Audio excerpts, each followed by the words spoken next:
welcome back. So for this tutorial I am going to be showing you how to pour resin, epoxy resin, and how I use resin, which is I make charms out of them as mosaic pieces.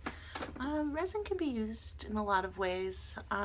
Most artists, I find, use it as a way to create a glossy coat over a painting or over a wooden table.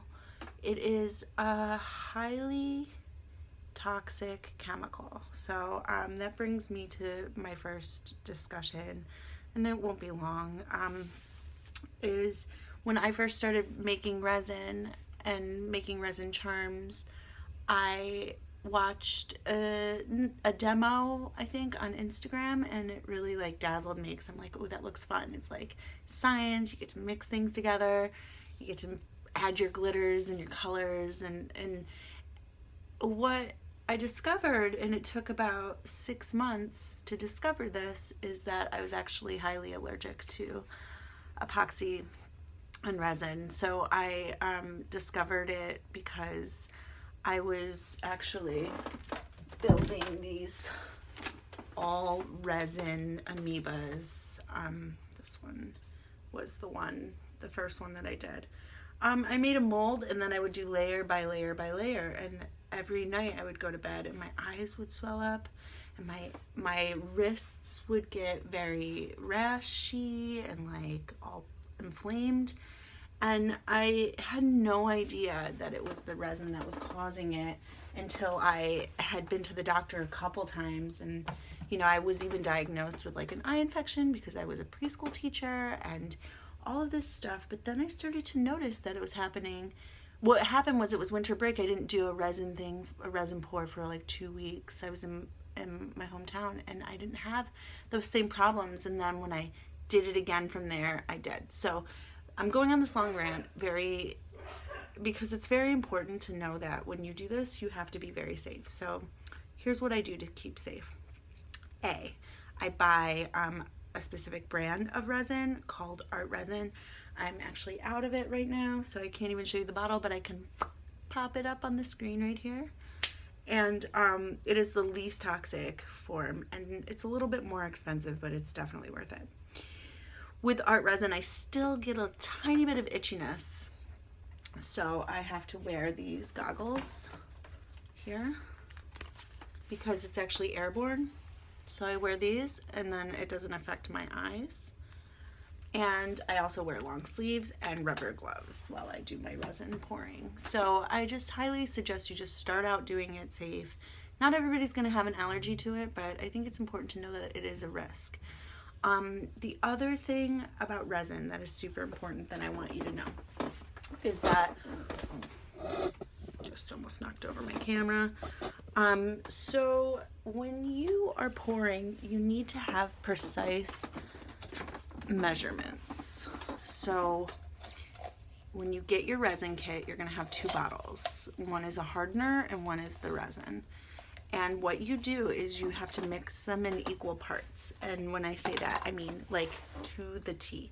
Even if it's just a little bit over, it doesn't cure right, and it becomes like a very sticky mess. So it'll never cure. So you have to make sure. And how I do that is I buy these plastic cups that have the lines on it. And when I get my resin, I pour it. I count how many like lines I want. Maybe like 5 of each. Pour it in, and you do your mixing.